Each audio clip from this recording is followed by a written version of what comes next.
Hello everyone, मैं हूं आपका दोस्त सी कपिल मंडोतिया और आज हम सीखेंगे इंडेस 41 यानी कि एग्रीकल्चरल एक्टिविटीज़। और इस इंडेस को करने से पहले हमें एक चीज़ अपने दिमाग में फिट बिठा लेनी है कि इस इंडेस के अंदर जो रिपोर्टिंग डेट होती है ना, वो बहुत ज़्यादा इम्पोर्टेंट है। यानी कि जो भी हम फेयर वैल्यू का मेज़रमेंट करेंगे वो सभी रिपोर्टिंग डेट पर ही करेंगे। और रिपोर्टिंग डेट के अलावा अगर इस इंडेक्स में या क्वेश्चन के अंदर कोई भी फेयर वैल्यू में चेंज आता है, यानी कि रिपोर्टिंग डेट के अलावा किसी और कोई डेट पर फेयर वैल्यू का मेज़रमेंट आता है तो उसको हम इग्नोर कर देंगे। अब इस इंडेक्स के अंदर बेसिकली 3 तरीके की एक्टिविटीज़ हैं। पहला है, या हम ये कह सकते हैं कि ये इंडेक्स 3 तरीके की एक्टिविटीज़ से डील करता है। पहला है बायोलॉजिकल एसेट, है ना, और दूसरा है एग्रीकल्चरल प्रोड्यूसेस और तीसरा है ग्रांट। यानी कि हमें एक कोड याद रख लेना है, बैग। क्या? बैग। इंडेक्स 41 डील करता है बैग से। B stand for biological asset, A stand for agricultural produces and G stand for grants. अब बायोलॉजिकल एसेट क्या है? तो बायोलॉजिकल एसेट का मतलब होता है लिविंग प्लांट्स एंड एनिमल्स, है ना। यानी कि इन सिंपल वर्ड हम कह सकते हैं जो बियरर प्लांट नहीं है वो सारे क्या है? Biological asset. ठीक है। और हमने देखा था कि जो बियरर प्लांट्स होते हैं उस पर तो इंडेक्स 16 लगता है, और 16 के लिए हमने बोला था कि बियरर प्लांट्स का मतलब है जो फ्रूट ट्रीज़ है जिनकी लाइफ 1 साल से ज़्यादा होती है और जिसको लगाने का मोटिव क्या होता है? उनसे लकड़ी या वुड टिम्बर लेना नहीं होता, बल्कि उनसे हम क्या चाहते हैं? फ्रूट्स चाहते हैं। ठीक है, तो बियरर प्लांट्स होते हैं। अब 2 चीज़ें इंडेक्स 41 के स्कोप से बाहर है।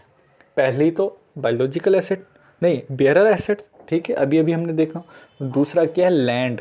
यानी कि कोई भी लैंड अगर एग्रीकल्चरल एक्टिविटीज़ के लिए यूज़ किया जा रहा है तो भी उसको हम इंडेक्स 41 के अंदर कंसिडर नहीं करेंगे, क्योंकि हम सिर्फ एग्रीकल्चरल एक्टिविटीज़ को कंसिडर कर रहे हैं इंडेक्स 41 में, ना कि उस लैंड को। ठीक है। और अब हम देखते हैं कि एग्रीकल्चरल प्रोड्यूसेस का मतलब क्या है। कहता है it is harvested product of biological asset. Sir example दीजिए। जैसे काऊ है तो काऊ क्या है? बायोलॉजिकल एसेट है, यानी कि लिविंग एनिमल है।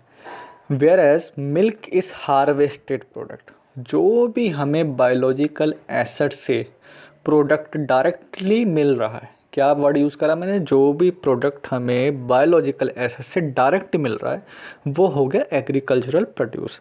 लेकिन अगर इस एग्रीकल्चरल प्रोड्यूस को हम फर्दर प्रोसेस करें, क्या करें? फर्दर प्रोसेस करें और उससे कोई प्रोडक्ट मिले तो वो एग्रीकल्चरल प्रोड्यूस नहीं कहलाएगा, वो कहलाएगा इन्वेंट्री। सर एग्जांपल दीजिए। जैसे कि काऊ बायोलॉजिकल एसिड थी, ठीक है, उससे हमें एक प्रोडक्ट डायरेक्ट मिला, ठीक है, direct without any further processing, तो वो था हमारे पास मिल्क। तो मिल्क क्या था? Agricultural produce. अब उस मिल्क को हमने फर्दर प्रोसेस करके बना दिया पनीर। ठीक है, तो जब हमने उसको फर्दर प्रोसेसिंग के बाद में पनीर बनाया तो वो अब हमारा एग्रीकल्चरल प्रोड्यूस नहीं है, वो हमारी इन्वेंट्री है। इन्वेंट्री किससे डील करती है? इंडेक्स 2 से। ठीक है, यानी कि बायोलॉजिकल एसेट और एग्रीकल्चरल एसेट दोनों पर इंडेक्स 41 लगता है, और जबकि इन्वेंट्री के लिए यानी कि जो भी फर्दर प्रोसेसिंग के बाद में प्रोडक्ट आया उस पर इंडेक्स 2 लगता है।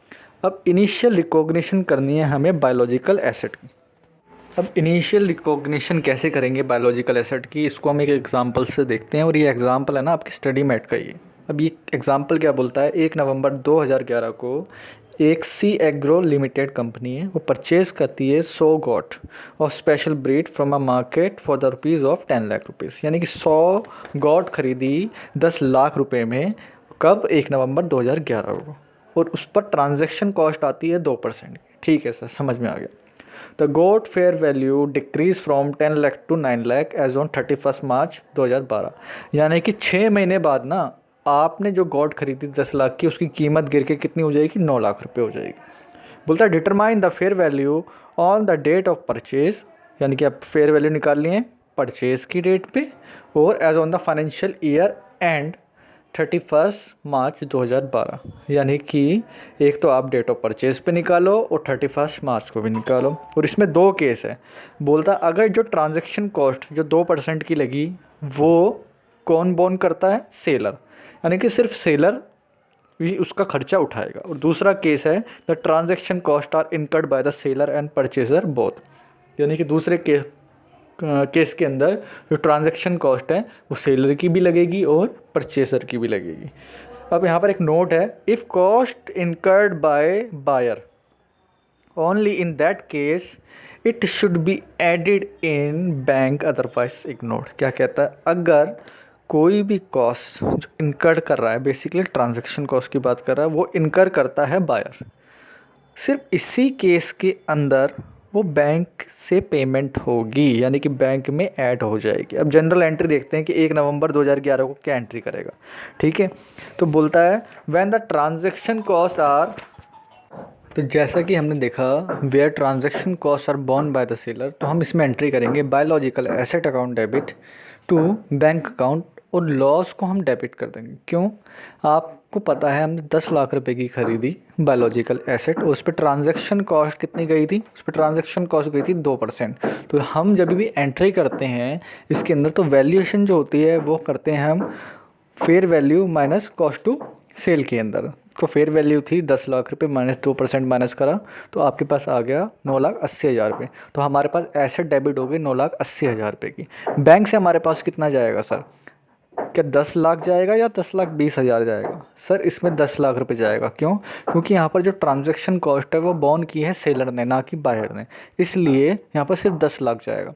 अब 9,80,000 और 10 लाख का डिफरेंस है 20,000 डेबिट, तो डेबिट क्या है, loss on purchase. Second case था जहाँ पर ट्रांजैक्शन कॉस्ट है वो बॉर्न की थी किसने, बायर ने। किसने, बायर ने।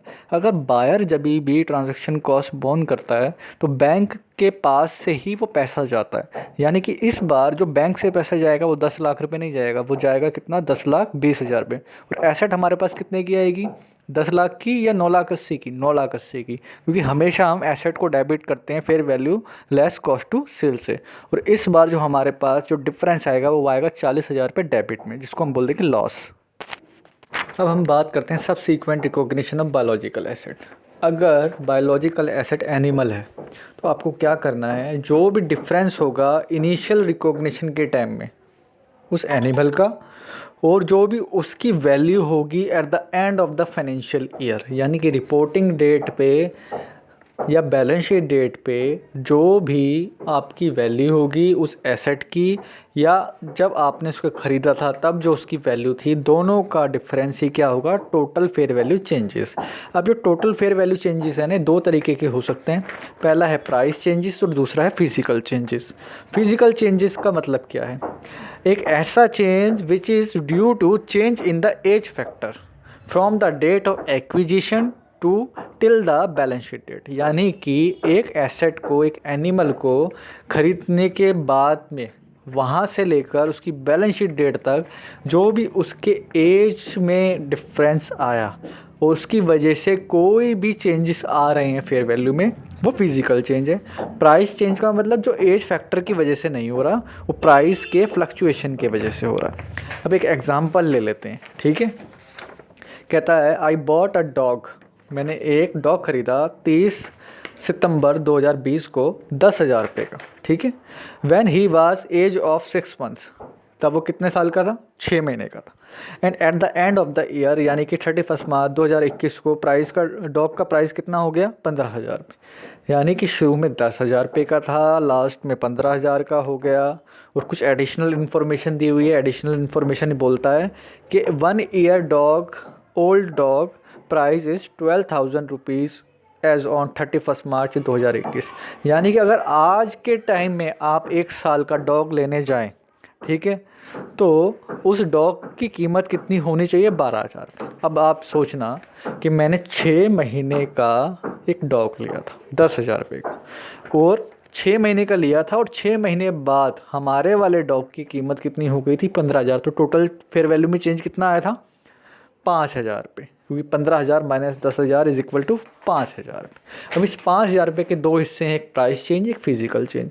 अब आप देखो कि फिजिकल चेंज की अगर हम बात करें तो आज अगर आप 1 साल का डॉग लेने जाएं तो वो मिलता है 12,000 रुपये का, और जो हमने ख़रीदा था शुरू के अंदर वो था 10,000 रुपये का, जब वो 6 महीने का था। तो एज के वजह से, यानी कि 6 महीने का जब डॉग 1 साल का हो जाएगा तो उसके वजह से हमारे पास कितना चेंज आया, 2,000 रुपये, यानी कि 12,000 माइनस 10,000 इज इक्वल टू 2,000 रुपये।